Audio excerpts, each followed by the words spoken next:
Hi, I'm Alex Howard, and I'm here with Thora Blondal, who is one of the psychology team at the clinic, but has also had her own journey of recovery from ME chronic fatigue, and has also done our professional training courses, and that was kind of your kind of part of your pathway into working with us on the psychology side. So we thought in this video it would be good to talk a little bit about Thora's experiences on the course. A bit about how it supported her recovery, a bit about her, her life now, working as a practitioner and what that's like and that kind of thing. Absolutely. But also, Thora has a new role on the course as a course tutor.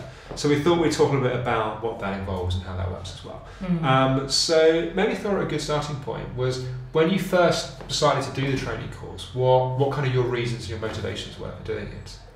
So I came on the 90-day program in December 2007 and saw quite quick results in the beginning of 2008. And I remember us having a conversation springtime 2008 about whether this would be a good time. The reason why I was interested in doing the course were kind of twofold. One was to kind of continue with the tools that I learned in the 90-day program, and in that respect cement my recovery, really get the foundations kind of deeper and stronger and building on what I've learned in the 90-day program.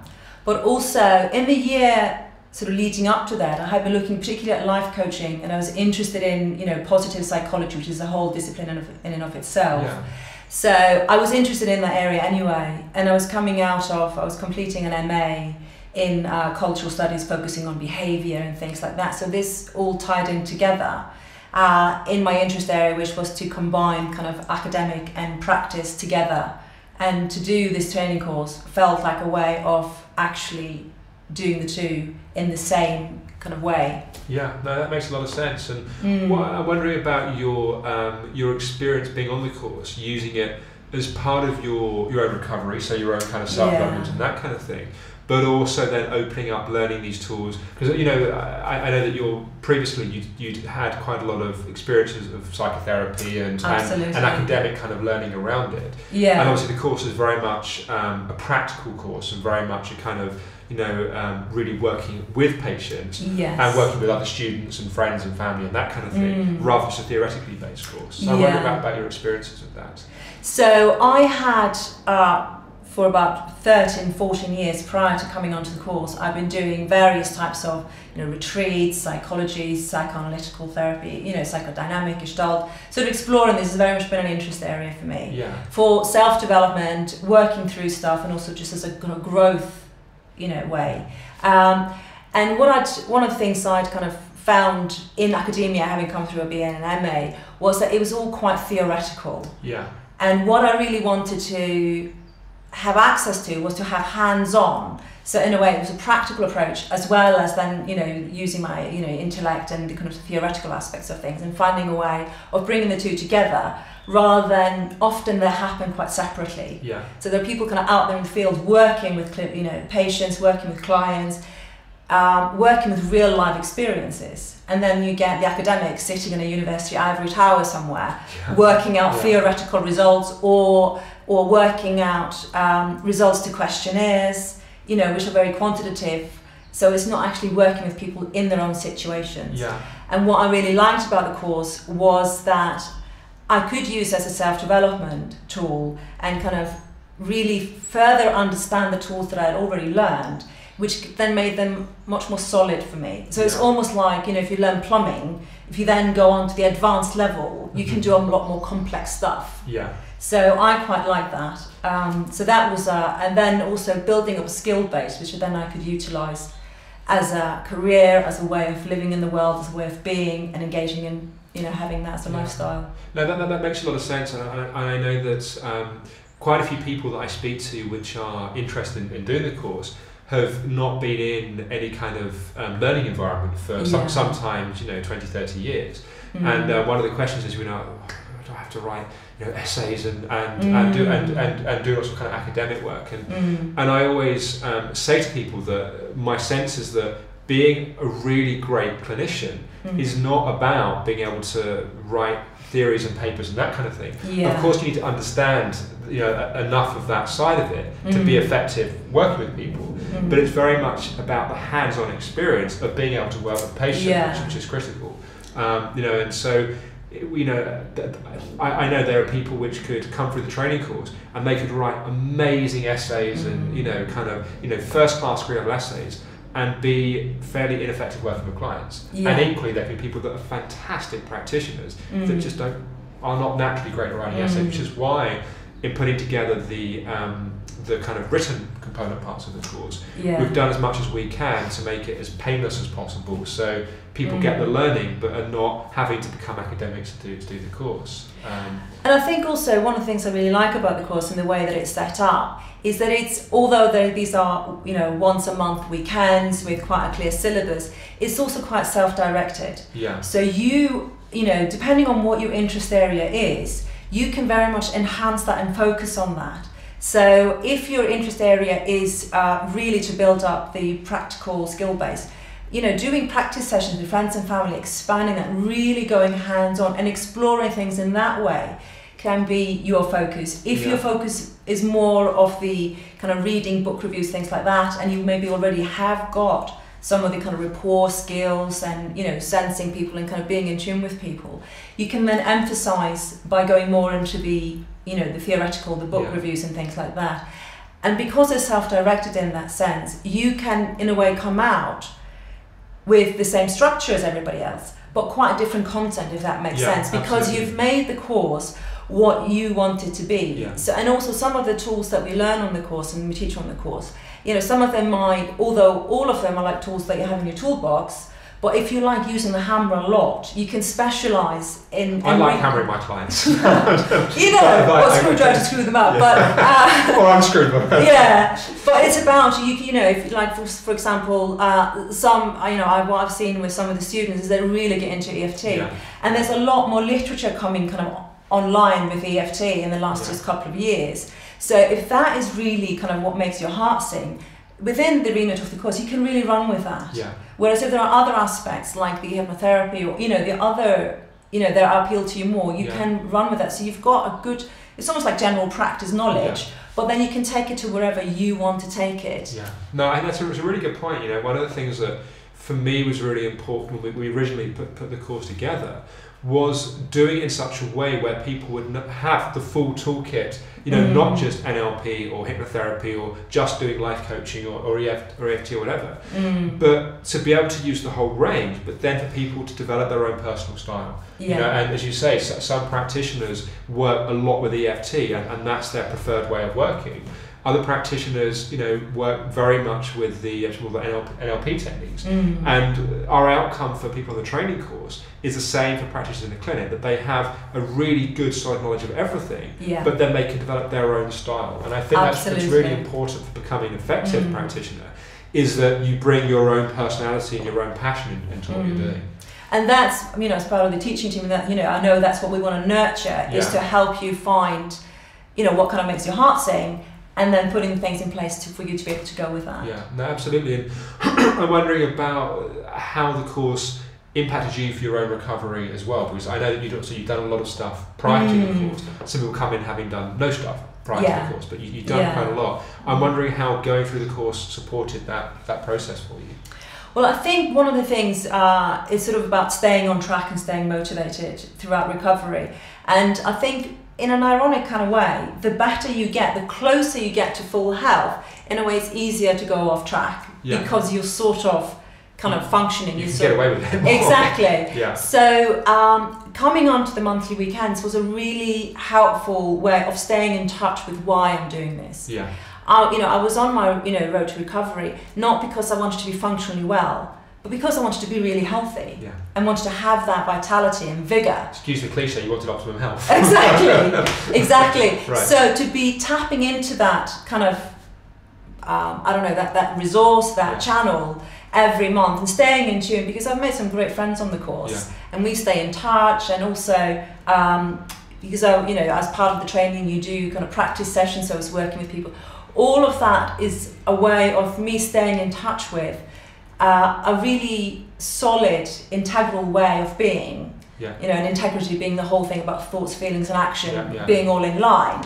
And so the more I kind of was in that environment, the more I was living in that way. So, and that of course led to much more solid health and sort of a steady improvement.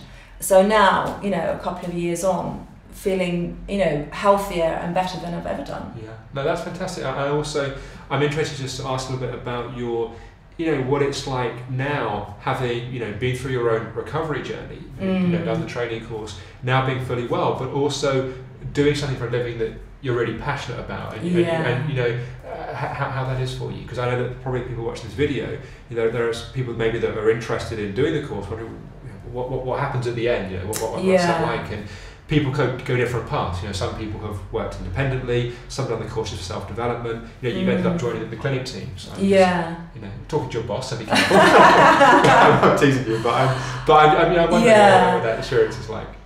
I mean, one of the practices that I've had since quite early on of being ill is having a gratitude book that I write in every evening, what I'm grateful for that day. And one of the things I really often write in these days is just how grateful I am for coming out of my, you know, ME experience, my ME life class, with the sort of the lifestyle I've got, which means that I can be with people, I can work with people. And it's quite a humbling experience. It's a really humbling experience to see also, I mean, I'd like to take some credit for it, but also, you know, how much the patients that I'm working with are improving. And it just shows how efficient and effective the tools are that we use. And it can be quite mind-blowing, actually. And so to be reminded, it's almost like a minor miracle. I mean, I know I'm not changing water into wine, but it's a minor miracle. Some people, that's what it feels you know, like. And that's kind of, to have that as part of my everyday experience. That, to have, it's almost like, well, it's my quality of life. So that feels, and also it's fun to get up in the morning. You know, instead of the alarm going off and you go like, oh no, I don't want to go to work. I'm like, oh great, I'm seeing so-and-so today, or, you know, I wonder how they're getting on. So it is, it feels like a real privilege. I think it is, and I think it's funny, a lot of people, their job is about making a living, and you know, it's about earning money to pay rent or pay a mortgage and take care of a family, you know, whatever that looks like. And I think it is a huge privilege to do something where, yes, you can do that, and that's comfortable and that's taken care of, but really the inspiration, motivation beyond that is just something that you feel excited by and you feel passionate by it, and is, you know, and it's a cliche, but is ultimately deeply rewarding. And challenging as well. Absolutely. You know, to be real about it as well. Some patients are very challenging to work with, but often they're the ones that we get the opportunity to learn the most from professionally, but also grow as people as well. And that's part of the joy, I think, of it. And also to be reminded of how far I've come. Because I may be working with somebody, and I remember what it was like to be there, where they are, to be in that level of pain, that level of distress, to have those experiences. That's part of who I am today. But also to know, you know, that there is another, you can come out the other side. And actually, in a way, those experiences, those, sort of growing pains, because they are quite painful growing experiences coming through ME, but that, you know, they ultimately take you somewhere. So, and that can be also challenging to be, speaking to somebody who's in a great level of distress or great level of pain, and that reminds me of my own experience years back, and so that can sometimes be a challenge as well. And then it's, thanks to the tools that we've learned, that we use every day, and just, how my level of health now, that helps me to stay in the present moment and not fall into the past. Yeah, and I think, the past, it shapes us. I certainly wouldn't be, running and expanding and growing a clinic, especially ME and chronic fatigue, if I hadn't been through it myself. So I guess as a final kind of point, you now have the role of being a course tutor, which means your primary role is to nurture and support students through their own personal kind of learning process. And just kind of how you see the importance of that role within the context of the training course as well. Right. So I think one of the things when we go, enter a training course which is about psychology or our own emotional and psychological experiences, it's impossible to do that without affecting our own psychology and our own emotions. So the way I came through the course was that the first year was very much in a way applying the tools to me, me working things through, and the second year was much more about kind of learning them clinically, applying them to other people. And so to be in a role where I can support people, support students coming through that, and because, as we were talking about earlier, being self-directed to a large extent, to be able to have somebody to bounce ideas off, to be that kind of support alongside the teaching, is something that I'm really looking forward to. And also to kind of harness that energy and support students coming through that. And also just to make that, because sometimes when people enter psychological treatment or therapeutic treatment, they suddenly become more aware of the stuff that needs attention. The shit can hit the fan sometimes. Absolutely. The stuff comes up to work with. So that in addition to you and Anna and the other teachers on the course, that there is somebody there to kind of help support that experience, I think is really important as part of the training itself, because it is, even if you weren't coming from an ME experience, this kind of learning, it affects us, and to be supported through that experience, I think is very important. I mean, and that's part of the point really of running the course the way that we do, that we want people to work on as much of their own stuff, for want of a better word, to then be the best practitioner they can be, and to be the best practitioner we can be. It doesn't mean that everything in our life is completely perfectly sorted, because that would mean enlightenment and there will be no staff at the OHC, and I certainly wouldn't have a job. But still got way to go. But there's obviously a certain point that people get to where they're basically in a good place and they have really good resources and skills to draw upon to navigate the path of life the best way that they can. And we really encourage people in the learning process to work on themselves and to use it. Absolutely. Because also it's going to a counsellor or whatever, these sort of things all cost money. So in a way, what you are, coming through the training, it's not about only learning new skills and those kind of things, but it's also investing in your own psychological well-being, which if you did that elsewhere, you'd be paying for additionally. So using the training, using the exercise sessions, using the learning at home, all that in order for self-growth and development is another huge opportunity. If I had my way in world domination, which is unlikely to happen, if I did, I would say that this kind of learning and this toolkit should be in the school education. Absolutely. To understand ourselves, how to relate to the world and other people is, I think, the most important thing that we can learn. And that's why over more recent years we've had people come through the training course that simply just wanted to learn the toolkit, not because they wanted to become practitioners. Exactly. And that's why we also, that's something we encourage and we support for the right people as well. And the whole thing about the different levels, level 1, 2 and 3. So if you're not intending to become a clinician or make this into a work situation, level 1 and 2 are absolutely perfect for that. So that's again, and also you don't have to make a decision about whether you're going to go on to level 3 or not until you're on to level 2. It's also about doing things in manageable stages, which I think is quite helpful. I mean, that's one of the things that's really evolved over the course. In the first year we ran it, it was, you did the whole thing. And now it's much more to support people, if people aren't clear if they want to become practitioners, to be able to go to a certain point and then make that decision as they go along. And vice versa. Because sometimes, I mean, it's a cliche, isn't it, about people entering psychology, they kind of leave in the second year when they've sorted themselves out, if you're doing, a BSc. Also what people, and I know some students have found that they thought this was where they wanted to go, but actually coming through level 2 realised that was enough, that was what they wanted to do, and they've actually realised they want to go and to do something completely different. And it's fascinating as well. Even when I'm not seeing clients or running training courses, understanding that toolkit in dealing with business relationships and working with people in the organisation, people outside the organisation, people in my family, my personal life, everything else. It's just an amazing toolkit. But I think we're getting carried away. We're so excited about it. We're so passionate about it. Yes, exactly. So let's very close. So thank you, Thora, for your time. Thank you for watching. If people have any more questions, then please do just send me an email at alex@theoptimumhealthclinic.com. Thank you for watching. Bye-bye. Bye-bye.